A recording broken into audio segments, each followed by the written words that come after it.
क्या चीन ने स्पेस टेक्नोलॉजी में रच दिया है नया इतिहास? पहली बार यहाँ पर चीन ने रियूजेबल रॉकेट की सफल लैंडिंग कर दुनिया को चौंका दिया है। अब चीन स्पेस में अमेरिका को टक्कर देने की तैयारी कर रहा है। खबर अगर हम देखें तो चीनी स्टार्टअप ने पहली बार पुनः प्रयोज्य रॉकेट को बनाने की सफलता हासिल जो है वो कर ली है।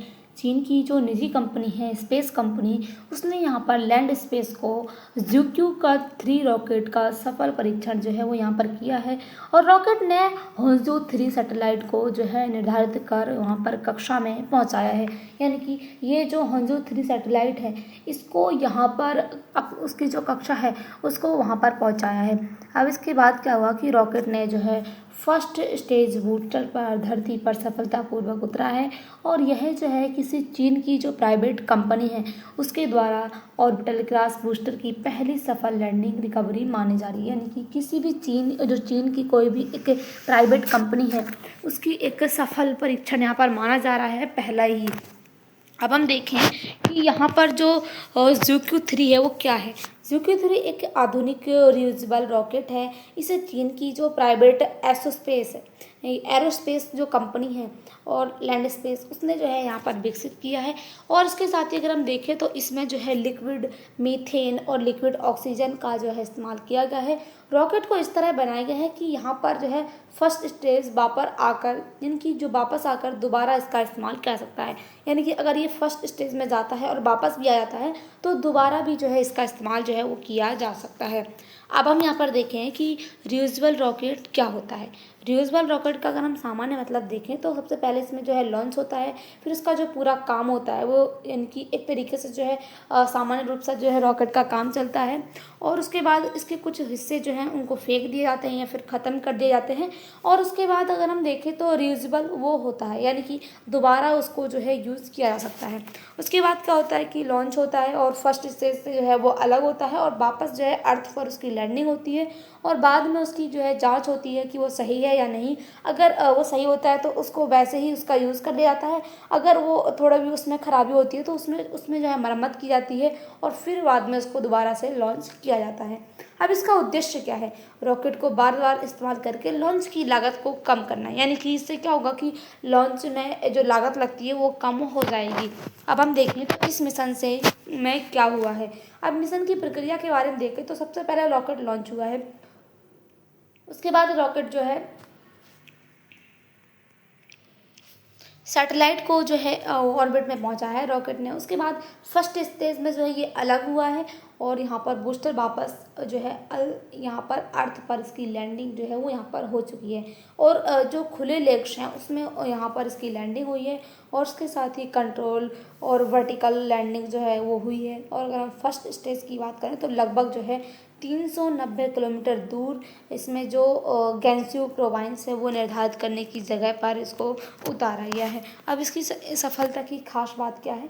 यह सिर्फ एक रॉकेट लॉन्च की सफलता नहीं बल्कि यहाँ पर सबसे बड़ी उपलब्धि है कि चीन की जो पहली प्राइवेट स्पेस कंपनी है उसने यहाँ पर ऑर्बिटिकल और यहाँ पर जो क्लास बूस्टर है उसको ज़मीन पर पहुँचाया है। अब इससे चीन की जो रियूजेबल रॉकेट टेक्नोलॉजी है उसकी प्रगति दिखाई देती है। यानी कि चीन ने अब यहाँ पर एक ऐसी भी टेक्नोलॉजी विकसित कर दी है जो कि यहाँ पर रियूजेबल रॉकेट जो है लैंडिंग कर सकता है। अब हम देखें तो यहाँ पर चाइना के लिए यह इतना महत्वपूर्ण क्यों है?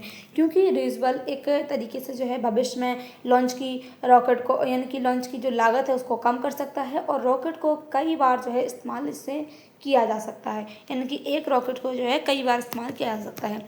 ज़्यादा सैटेलाइट जो हैं कम समय में लॉन्च किए जा सकते हैं। उसके साथ ही कमर्शियल स्पेस इंडस्ट्रीज़ को फ़ायदा होगा और ग्लोबल स्पेस मार्केट में चाइना की जो कंपटीशन है वो बहुत ज़्यादा बढ़ जाएगी। अब हम देखें तो स्पेस एक्स से तुलना क्यों की गई है इसकी। रियूजेबल रॉकेट की जो दुनिया में स्पेस एक्स सबसे सफल कंपनियों में से एक मानी जाती है।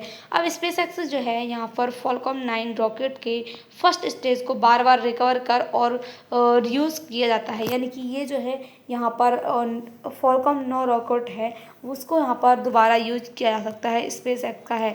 अब यहाँ पर चाइना भी चाइना की यहाँ पर प्राइवेट कंपनी है उसने भी एक यहाँ पर रियूजेबल रॉकेट जो है वो लॉन्च कर दिया है। अब हम देखें तो जो यहाँ पर लैंड स्पेस है, लैंड स्पेस भी कुछ चुनिंदा ग्रुप्स में जो है शामिल हो गया है। जैसे कि अगर हम बात करें, जिसमें यहाँ पर ऑर्बिटल क्लास बूस्टर है, उसने सफलतापूर्वक यहाँ पर लैंडिंग की है। इस प्रकार की एक सफलता का मतलब यह नहीं है कि यह एक सफलता है, बल्कि यहाँ पर चाइना की जो स्पेस एक्स है उससे आगे, यानी कि चाइना जो है आने वाले समय ऐसा भी हो सकता है कि स्पेस एक्स से आगे निकल जाए। क्या चाइना ने पहली बार रॉकेट रिकवर किया है? अगर हम बात करें तो यहाँ पर जो जुलाई 2026 में चाइना ने स्टेज ऑनर्ड सिस्टम से जुड़े लॉन्ग मार्च 10B के फर्स्ट स्टेज को समुद्री प्लेटफॉर्म पर रिकवर किया गया था। लेकिन अब यहाँ पर समुद्री प्लेटफॉर्म पर रिकवर किया गया था, लेकिन अब जो है यहाँ पर लैंडिंग की है, वो भी ज़मीन पर। अब हम देखें तो ZooQ-3 की खासियत क्या है। ये जो है प्राइवेट कंपनी ने ज़मीन पर इसको लैंडिंग की है और यहाँ पर वर्टिकल लैंडिंग जो है उसकी हुई है। और इसने चाइना की जो प्राइवेट सेक्टर है, रियूजेबल रॉकेट टेक्नोलॉजी है, उसको माइलस्टोन बना दिया है, यानी कि एक बहुत बड़ी का उपलब्धि जो है वो हासिल की है। अब चीन ऐसा क्यों कर रहा है? बड़े स्तर पर अगर हम बात करें तो चाइना जो है सैटेलाइट इंटरनेट और सैटेलाइट जो कॉन्स्टलेशन है उसको विकसित करना चाहता है। इसके लिए बड़ी संख्या में उसने सैटेलाइट को ऑर्बिट में भेजा होगा। और अगर हम देखें तो ये नया रॉकेट बनाया जाएगा जो कि यहाँ पर ज़्यादा खर्च इसमें नहीं होगा। और अगर हम देखें तो इसीलिए चाइना का लक्ष्य है कि रियूजेबल रॉकेट को यहाँ पर ज़्यादा से ज़्यादा बनाना, ताकि लागत कम होगी, और लागत कम होगी तो यहाँ पर जो लॉन्चिंग है वो ज़्यादा हो जाएगी, और यहाँ पर जो स्पेस नेटवर्क है चाइना का वो बहुत ज़्यादा बड़ा हो जाएगा।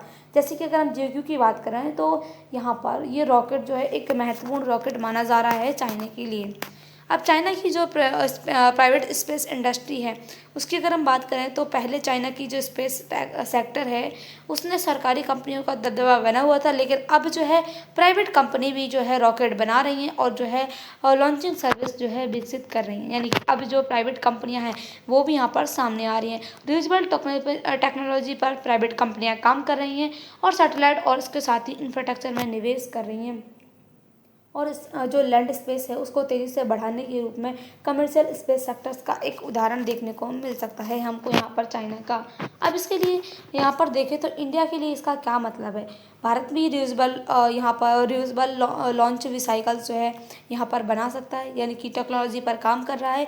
चाइना की यह सफलता जो है भारत की दो बातें दिखाती हैं, यानी कि चैलेंज, जो कि स्पेस में टेक्नोलॉजी कंपटीशन तेज़ी से बढ़ रहा है, और उसके साथ ही हम देखें तो अपॉर्चुनिटी, यानी कि भारत अपनी जो है कम लागत और उसके साथ ही स्पेस लॉन्च क्षमता को मजबूत करके ग्लोबल लॉन्च मार्केट में बड़ा हिस्सा हासिल करना, यानी कि एक तरीके से जो है वो हासिल कर सकता है। अब चाइना के सामने चुनौती क्या है?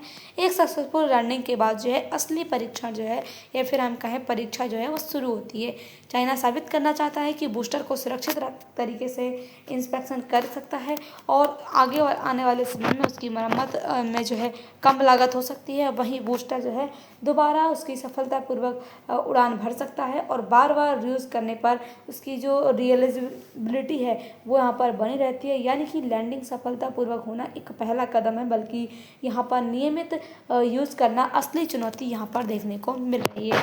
अब इसका आर्थिक प्रभाव क्या होगा? रियूजेबल रॉकेट में भविष्य में कम लागत यहाँ पर, यानी कि जो रॉकेट है उसमें कम लागत होगी, यानी कि रॉकेट कम बने जाएंगे और उसके साथ ही मैन्युफैक्चरिंग कॉस्ट कम लगेगा, लॉन्चिंग कॉस्ट भी कम होगा और ज़्यादा कमर्शियल लॉन्च जो है वो यहाँ पर देखने को मिलेगा। इससे क्या होगा? सैटेलाइट इंटरनेट जो है वो मजबूत होगा और कम्युनिकेशन, उसके साथ ही जो अर्थ ऑर्बिट जैसे क्षेत्र हैं उनको बहुत ज़्यादा फायदा होने वाला है। अब इसका महत्व क्या होगा कि स्पेस टेक्नोलॉजी केवल जो है वैज्ञानिक उपलब्धि नहीं, बल्कि इसका संबंध है कम्युनिकेशन से और नेविगेशन से, उसके साथ ही सैटेलाइट सर्वाइलेंस और डिफेंस। इसके साथ ही अगर हम बात करें तो यहाँ पर अर्ली वार्निंग सिस्टम और स्पेस वेस्ट इंफ्रास्ट्रक्चर से भी है। इसलिए रियूजेबल रॉकेट टेक्नोलॉजी चाइना की लॉन्ग टर्म स्ट्रेटजिक कैपेसिटी को मजबूत यहाँ पर कर सकती है। निष्कर्ष क्या है? ZooQ की सफल लैंडिंग चाइना की प्राइवेट सेक्टर के लिए एक बड़ा माइलस्टोन है। इससे रियूजेबल रॉकेट की दिशा में चाइना की क्षमता जो है मजबूत यहाँ पर दिख सकती है। हालांकि अगर हम बात करें तो लंबे समय में इसकी सफलता, यानी कि सफलता पर निर्भर करेगा कि यहाँ की जो बूस्टर है वो कितनी बार और कितनी लागत पर उसको दोबारा इस्तेमाल किया जा सकता है। तो आपको क्या लगता है कि चाइना का ये जो प्राइवेट कंपनी की जो सफल लैंडिंग हुई है बूस्टर की, रॉकेट की, रियूजेबल रॉकेट की, ये सही है? यानी कि आने वाले समय में यहाँ पर चाइना को अमेरिका से भी आगे ले जाएगी या नहीं? आपकी जो भी राय हो कमेंट बॉक्स में ज़रूर बताइएगा। इसके साथ ही आपको इसकी PDF चाहिए तो हमारा जो टेलीग्राम चैनल है जिसको ज्वाइन कीजिए, चैनल से जो भी अपडेट चाहिए उस पर आपको मिल जाएगी। मिलते हैं अगली वीडियो से, तब तक के लिए बाय, थैंक्स फॉर वॉचिंग।